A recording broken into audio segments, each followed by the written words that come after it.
Your account is not being damaged only by bad trades. It is being damaged by ordinary trades taken at the wrong size, at the wrong time, for reasons you would not defend if someone asked you to explain them aloud. That is the quiet cost most small.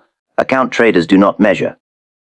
They count the loss after the stop is hit, but not the damage done before the entry, the hesitation, the forced setup, the revenge position disguised as confidence, the need to make one trade do the work of 10.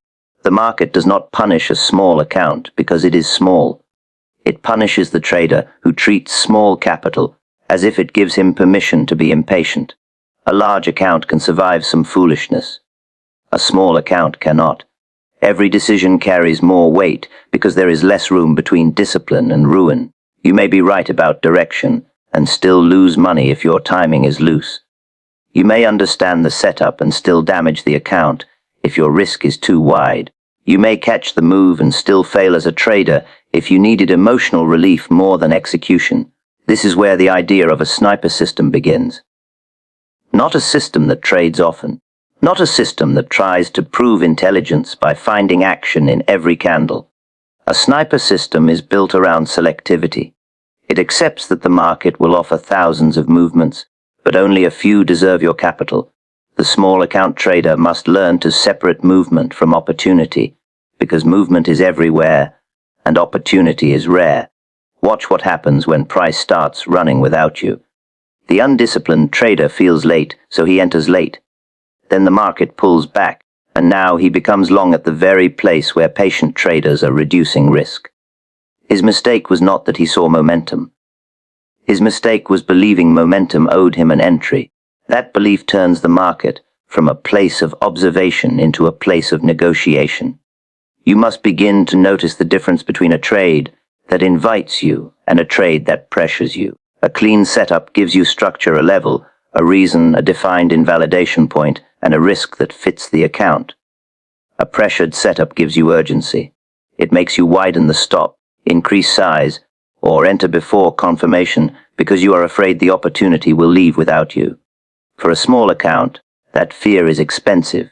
The trader building a sniper system studies not only price, but his own behavior around price. Where do you abandon patience? Which conditions make you overtrade? What kind of candle makes you forget your rules? The answer matters because your system is not only a chart method. It is a filter against the weaker parts of your decision making. The market will always tempt you with noise that looks like opportunity. The first task is not to shoot better. It is to stop aiming at everything. The weakest entry is usually the one decided while price is already moving.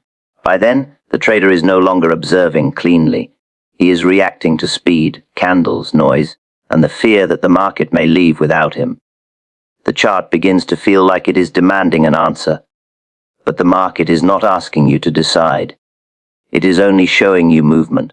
Your job is to know, before that movement arrives, what would make the trade valid and what would make it none of your concern. A precise entry is not born at the moment you click the button. It is prepared before price reaches the area. The entry is only the final consequence of earlier work.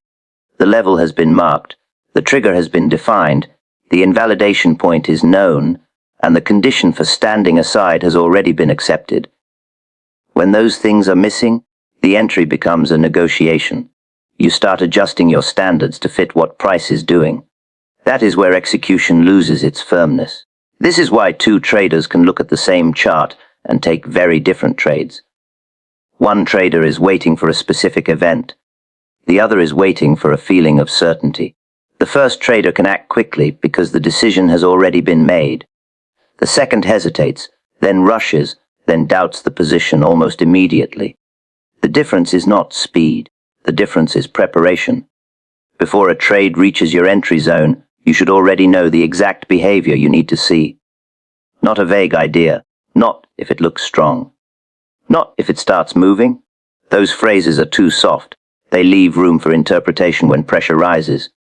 A sniper system needs hard conditions. Price must reclaim a level. Price must reject an area. Price must break and retest. Volume must confirm participation.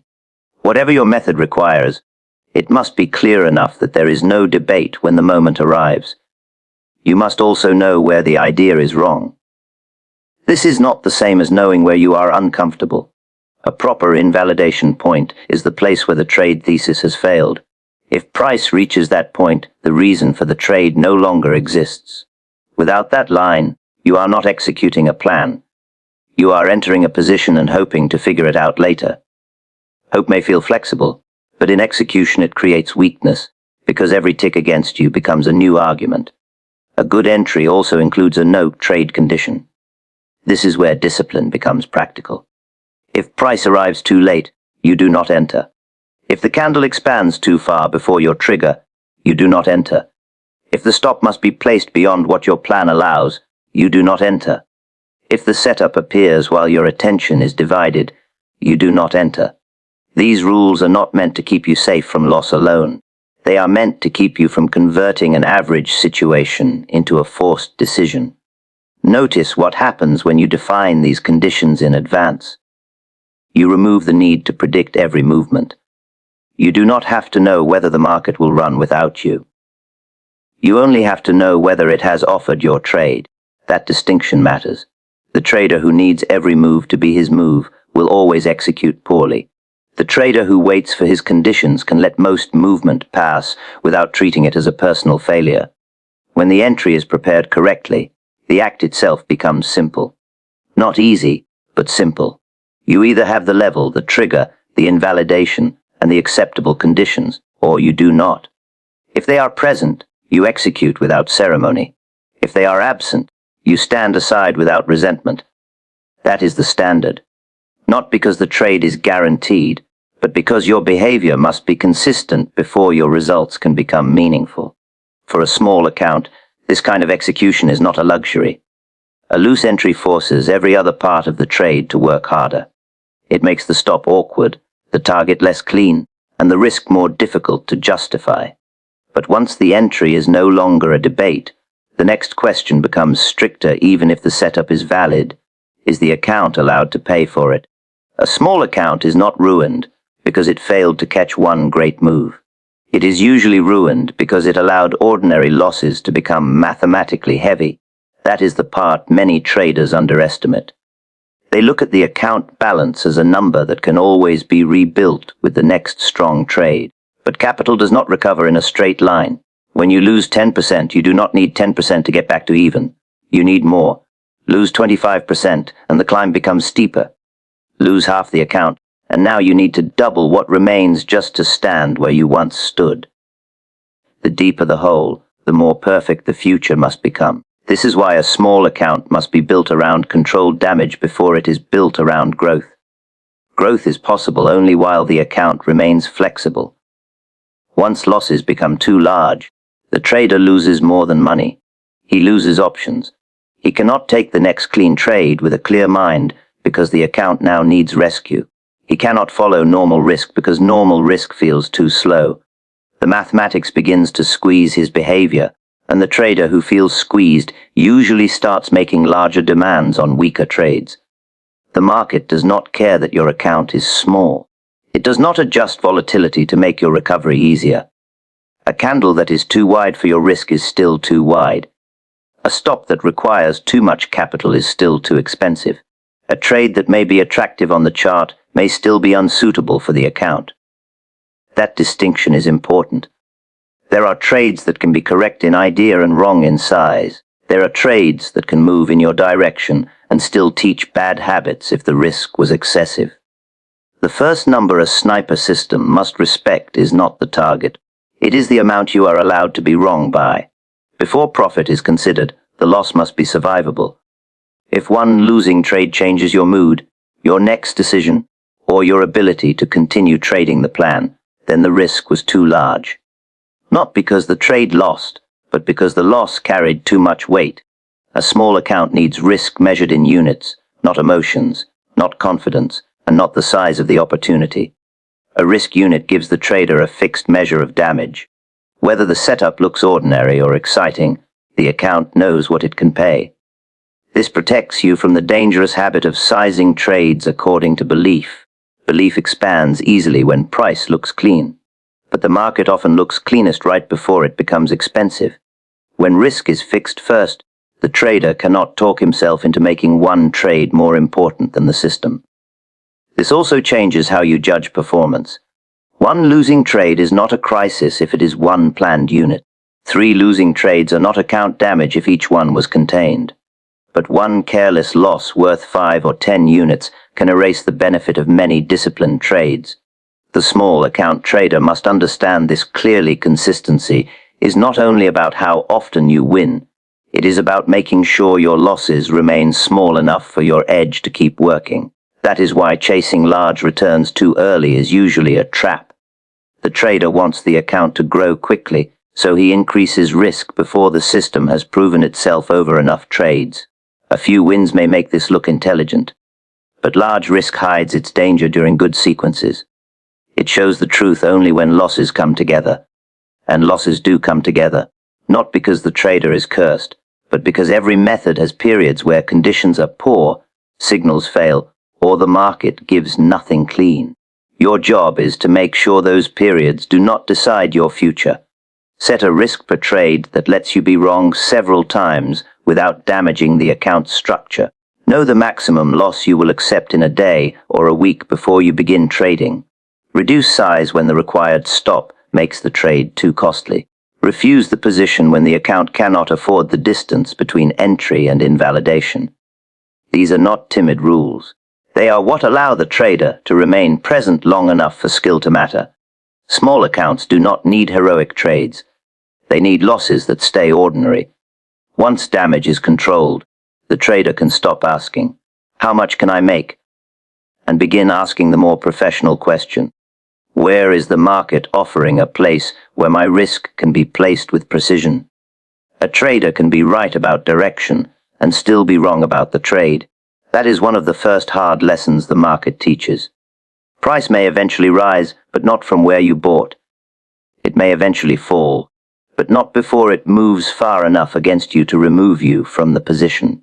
The market does not pay for an opinion by itself.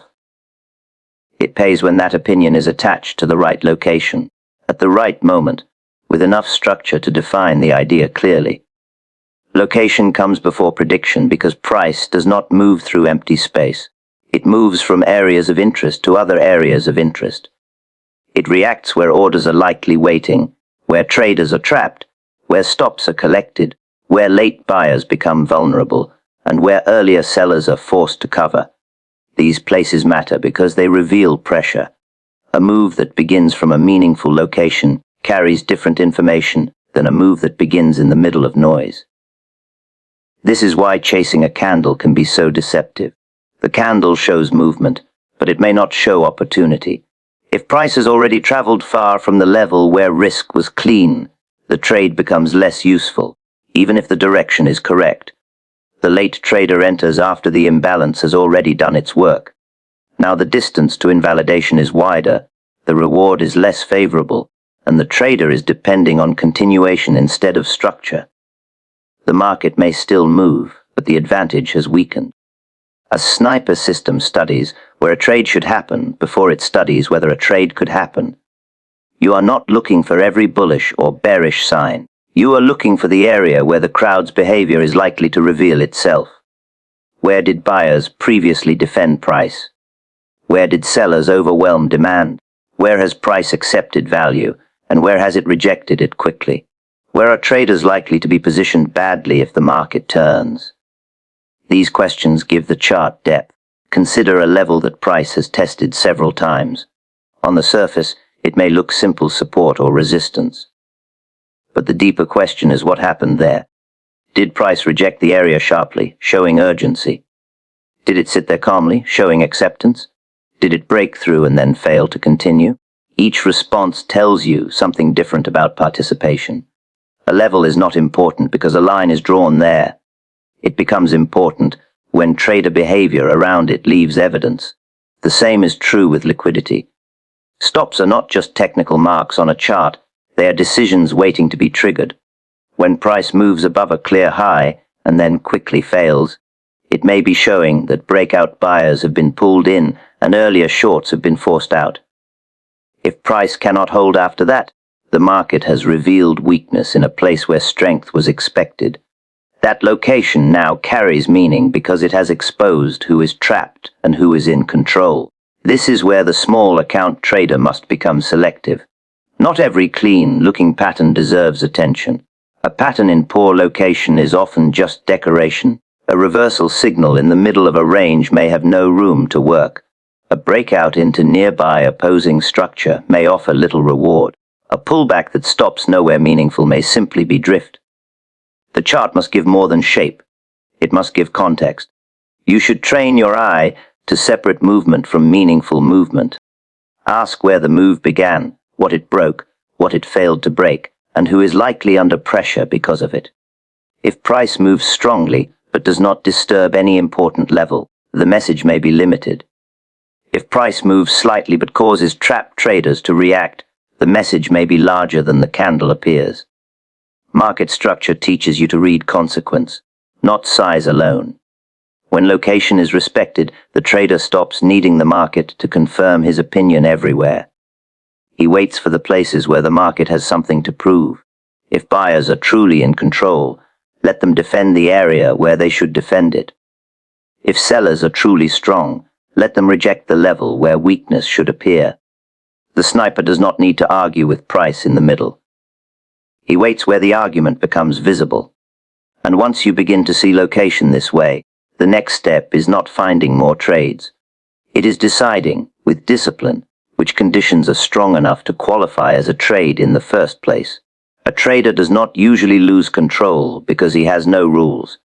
He loses control because his rules only tell him when he may enter, not when he must leave the idea alone. That difference is important. A system built only around entry signals leaves too much room for persuasion. Price approaches a level, something almost forms, momentum begins to appear, and the trader starts searching for permission. He does not ask, "Is this the trade?" He asks, "Can I make this into a trade?" The moment that question appears, judgment has already softened. A sniper system must have exclusions as clearly defined as entries. These are the conditions that disqualify a trade before desire gets involved. If the move has already stretched too far, it is not a trade. If the setup forms in the middle of disorder, it is not a trade. If the stop must sit in a place that makes the idea clumsy, it is not a trade. If the signal appears after the clean opportunity has passed, it is not a trade. These decisions must be made before the market gives you something tempting. Good decision making is not built by becoming more intense in the moment. It is built by reducing the number of choices the moment is allowed to offer. When too many choices remain open, the trader becomes flexible in the wrong way. He changes the level. He accepts a weaker trigger. He convinces himself that this one deserves an exception. Each adjustment may look small, but together they turn a system into opinion. You must understand what a disqualifier really does. It protects the quality of your attention.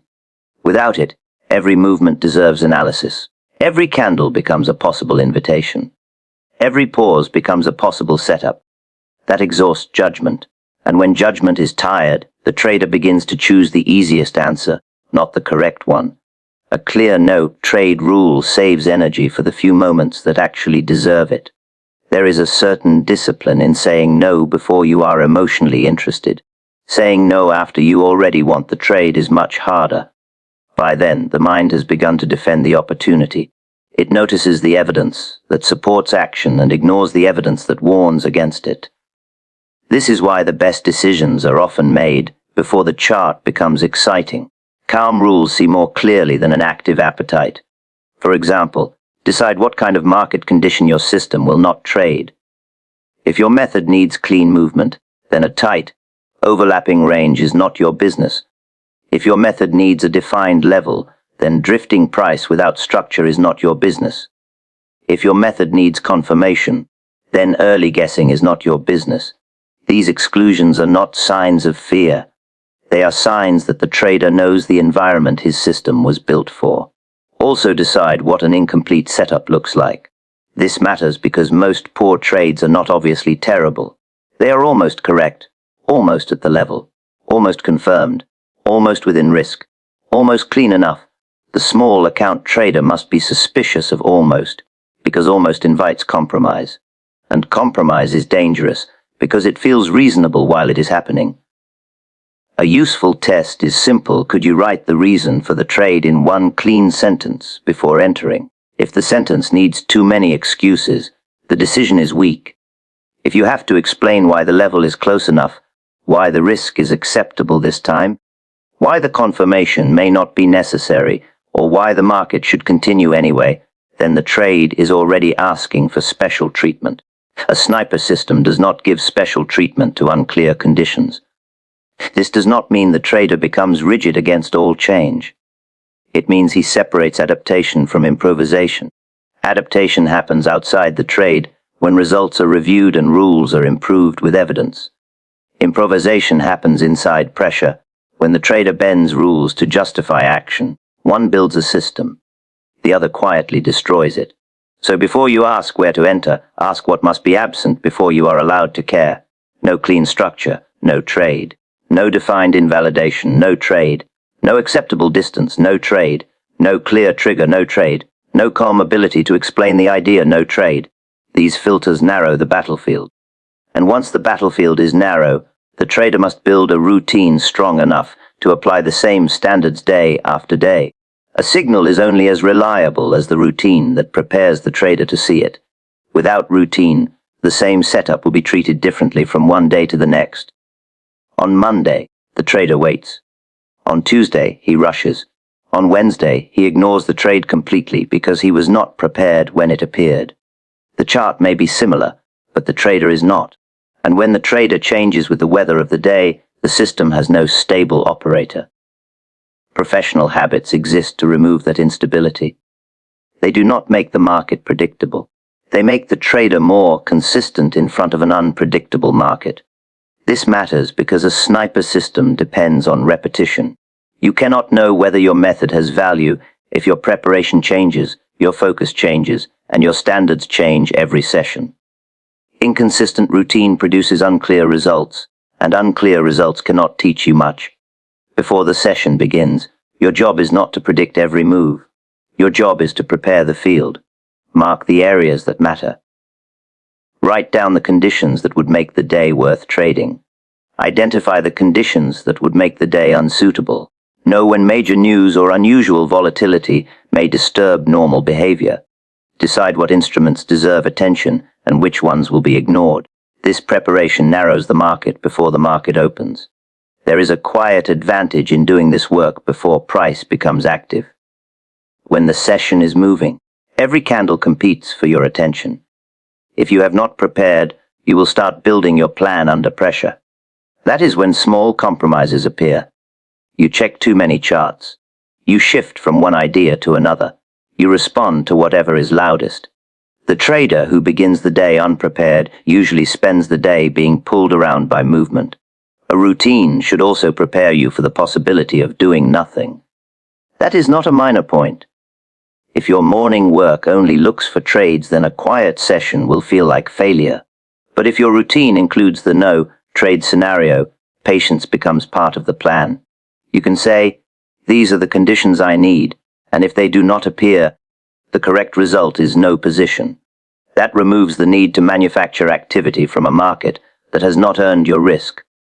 The professional trader also controls his inputs. Too much information can make a trader look busy while making him less precise. 5 indicators, 3 chat rooms, several time frames, and constant opinions from others can cloud the simple work in front of him. A sniper routine should be lean. It should help you see the market, not decorate it. If an input does not improve your decisions, it is probably weakening your attention. After the session, the routine changes from preparation to review. This is where the trader separates memory from evidence. A trade that felt good may have been poorly chosen. A trade that lost money may have followed the plan correctly. Without review, the trader learns from emotion. With review, he learns from record. You should know whether you followed your conditions, whether your preparation was accurate, and whether your mistakes came from the plan or from your handling of the plan. Keep the review practical. Do not turn it into self-punishment. Write what you saw, what you planned, what you did, and what the results showed. Over time, patterns appear. You may learn that your best decisions come after patient preparation.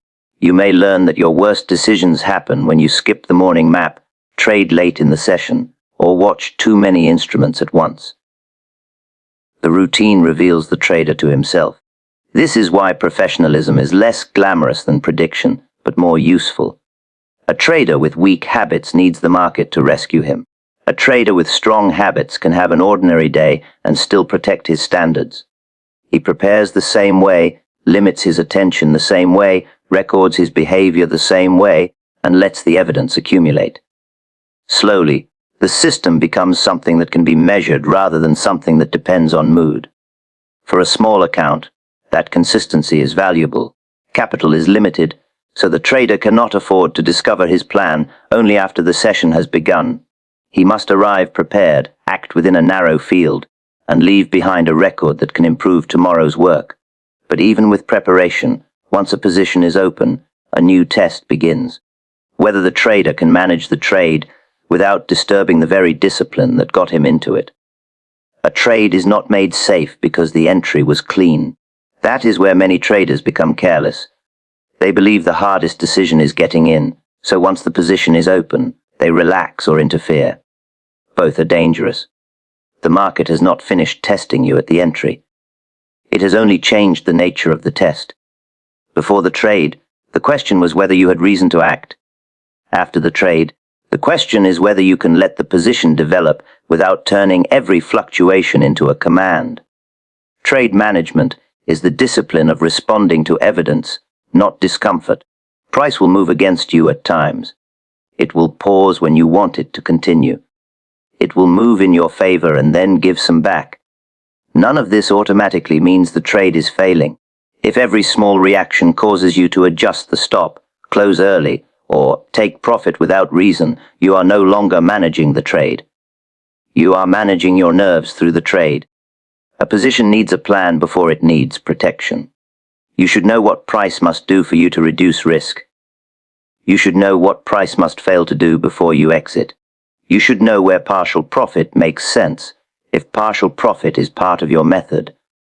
You should know when the stop is left untouched, even if the trade feels uncomfortable. Without these conditions, management becomes improvisation, and improvisation usually favors the emotion of the moment. There is a difference between protecting capital and smothering a trade. Moving a stop to reduce risk after price has confirmed your idea can be wise. Moving it only because the position is showing a small unrealized profit can be too eager. The first action is based on market evidence. The second is based on the desire not to lose what has not yet been earned. If you protect too early, you may turn good trades into scratch trades and then wonder why your winners never grow. The opposite error is just as damaging. Some traders give a position too much freedom after the evidence has changed.